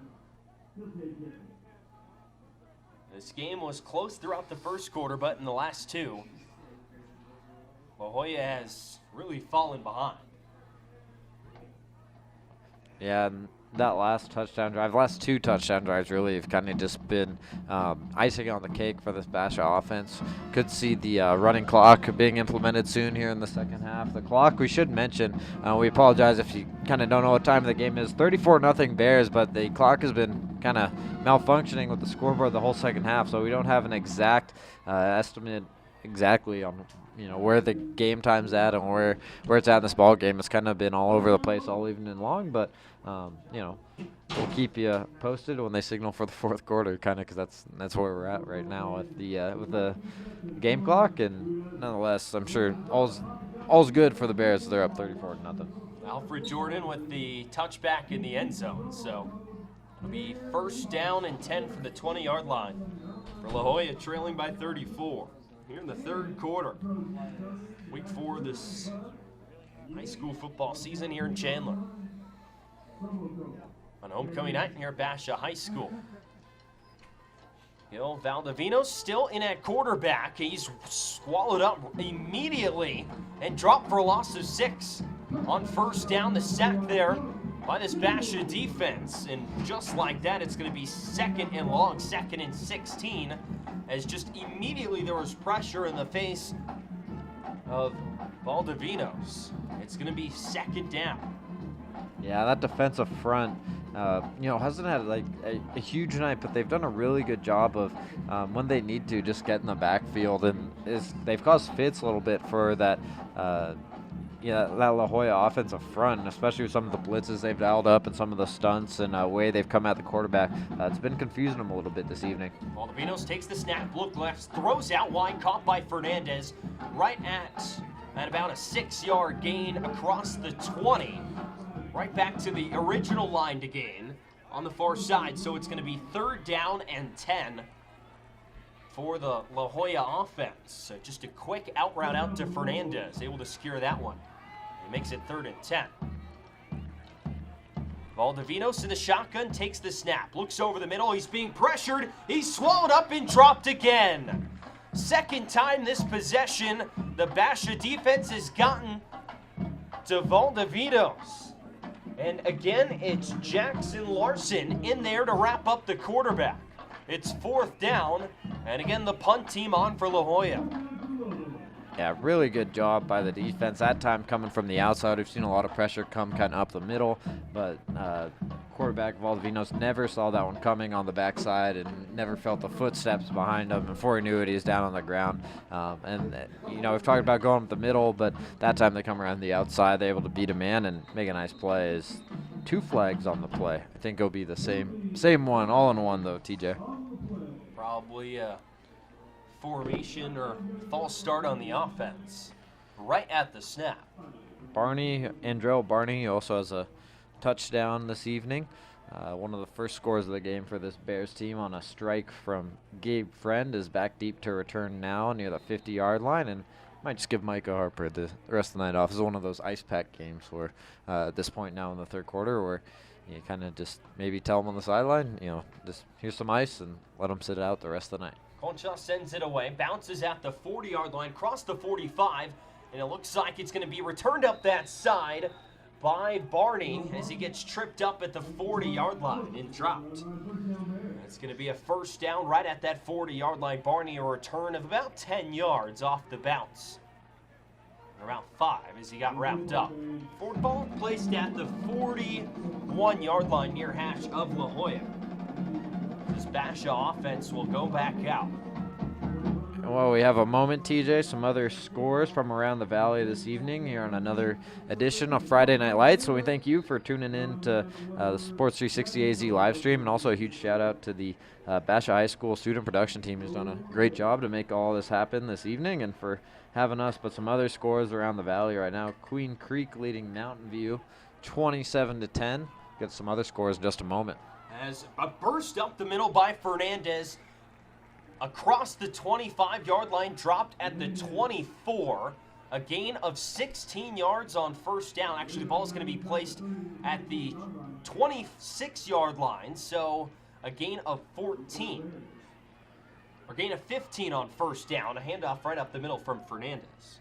Yeah, nice gash play there for Fernandez, and just a lot of room to work with in front of him. That's credit to the offensive line. But getting back to some of those scores, Liberty leading Desert Ridge, 27-21 after the third quarter of play. Centennial up 31-7 on Cienega. And then Red Mountain shuts out Dobson tonight, 56-0. So there's a few other notable games going around the valley.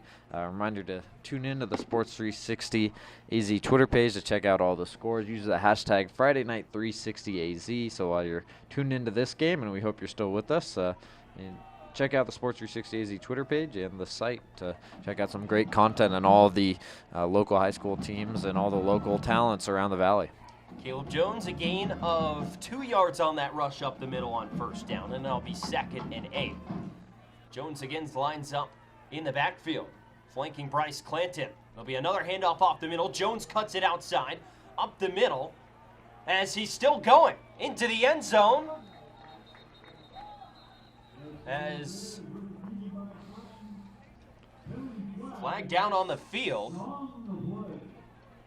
Yeah, Clanton had TJ fooled up here in the booth, thought the run was going up the middle, and decided to keep it. A good tuck there by Clanton. But I think this one will be coming back due to a hold, as the College Football Analyst League Corso would say, not so fast. And that one looks to be coming back. I would have been on the run. Yeah, there's two not so fast on that one. First the holding call, and TJ getting fooled on the read option up the middle there. But a really good fake by Clanton. That's how but you know it works. yeah, a really good read option, but looks like it'll be coming back, and so this Basha offense will have to read or adjust after that last one. For as much as Bash has been up all night, I mean, we have still seen the mistakes. They have wiped a couple of touchdowns off the board at times. You just look at that first one. Could have been a pick 6 for Zion Williams on the first plays of the game. Instead was taken off the board. Fly sweep, fumbled snap though. Let's see if Clanton tried to dive. He did try and dive on it. Did he get back on top? Yes, he did. A muffed handoff that went right at his feet and then kicked away from him a few feet. Able to dive back on top of it. It'll now be 3rd down to go. And about 16, probably 15 yards. Yeah, and just a little bit of a low snap. It was still manageable for Clanton to try and grab, but he had a guy coming around. It looked like he was going to hand it off to him on a sweep off the left side, and with that low snap, it looks like he might have rushed a little bit, and then ball just dropped out. Clanton back to pass on 3rd down. Throws it over the middle. Pass is incomplete. It's going to be a reception, but there's a flag on the play. So ball was caught. Laundry is out. We'll see what the refs decide right around the spot where the ball was caught. And I think they said they're going to pick that one up, and it's a 1st down. So that's 2nd or 3rd time this evening. Maybe just a little laundry happy from the officials. The 2nd or 3rd time we've seen a flag picked up. It was Barney with the catch over the middle. A big gainer for 1st down on that 3rd and long. The 3rd quarter, it's 34-0 Basha. Bears driving for more on the La Joya 12-yard line. Clanton gets the snap. He's back to pass. He's looking over the middle. Fires over the middle. Incomplete. Had Mateen open over the middle, but led him just a little bit too much. And so it's going to be 2nd and 10 now. And might have led him a little bit too much, TJ, but I'm sure Mateen will tell you that he should have. That was Micah Harper.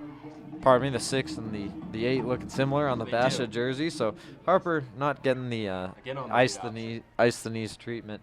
but he's still out in the field. But yeah, that pass, right on the money, and I'm sure Harper will tell you he should have had it, but still a good route, and see what Clanton can dial up this time in a 34-0 ball game. 2nd and 10, Clanton again back to pass. He scrambles out to his left, floats one in the end zone, swatted away. Good defense there from Alfred Jordan in the end zone, swatting that one away from the intended receiver. That might have been Harper again, who is standing open just inside the goal line. Actually, that one was Mateen. It's going to be 3rd down and 10. Good defense there from the Lobos. And I think Clanton that time, he has a little bit more zip on that ball. He's maybe able to get it into that tight window, but sputtered a little bit at the end and allowed the linebacker just enough time to break up that play. Another botched snap. This one gets away from Clanton, just tries to throw it out, and it's picked off. Picked off on the far sideline, returned across the 15-yard line out to the 19. So a disaster from the start. The snap was fumbled, and Clanton tried to pick it up and get rid of it and just tosses it into the hands of the defender on the far sideline, and La Jolla will take over. Yeah, and like you said, TJ, just a tough start from the get-go. The snap is low, and it kicks behind him, and Clanton just, I don't want to say panicked, but kind of just scrambled around and was kind of looking for somewhere just to go. Thought he maybe could have tucked it and ran at that point, but tried to do maybe just a little bit too much and ends up with a turnover in the red zone. And it's tough, like I said, coming in a game like this where you're fresh off the bench, kind of cold off the bench, and he did a really good job to start this game, but snaps have been he's had a few problems with the snaps, and that time maybe just trying to do a little bit too much in that situation where there's a little bit, as you said, kind of disaster from the get-go. So Valdivinos back to pass on 1st down, fires one out far side at the 40-yard line. It's incomplete. Throw was just short of the receiver. Would have been well past the 1st down marker, but instead it'll be 2nd down and 10. Valdivinos just not able to get enough zip on that ball. So it'll be 2nd down and 10 from the 17-yard line. Here in the 3rd quarter, it's 34-0 Basha. Of course, we apologize. Not exactly sure the time on the scoreboard. Clock has been malfunctioning a lot today here at Basha High School. Valdivinos takes the snap on 2nd down. We'll fire this one over the middle. It's caught in stride. The receiver turning up the side, cutting back across the 50, across the 45, wrapped up at the 42-yard line. Israel Turdale catches that one in stride over the middle of the field. A big gainer for the La Jolla offense, and they're into Basha territory for the 2nd time today. And Valdivinos just hits him right in stride and has time and space in front of him, able to deliver a nice ball and just a nice run after the catch as well, and break him past the secondary to get into Basha territory. First time that they've done it without a turnover. Handoff on 1st down, plowing up the middle is Dwight Williams, wrapped up after a gain of 3 yards. As he crosses the 45-yard line to the 44, it's 2nd down and 6. Ball sent up on the far side hash, 34-0 Basha. Run this clock all the way down, go out to 4-0 on this season. 3-0 Basha facing 1-1 La Jolla tonight. The Fighting Lobos just not quite keeping with Basha tonight, as quarterback back to pass over the middle, caught. Valdivinos completes one right over the middle. It'll be a 1st down to the 26-yard line. There'll be another 1st down on this drive, a big gainer for the Lobos offense. And a nice throw there by Valdivinos. There was a very tight window to get that ball into it, and he put it in a place where only his receiver could catch that ball, and ends up making a nice gain, another nice gain out of a throwing play. Valdivinos back to pass again on 1st down. Lofts one over the middle. It's caught into the end zone for the touchdown. Harrison Deshawn with the catch and the touchdown for the Lobos as they get on the scoreboard finally.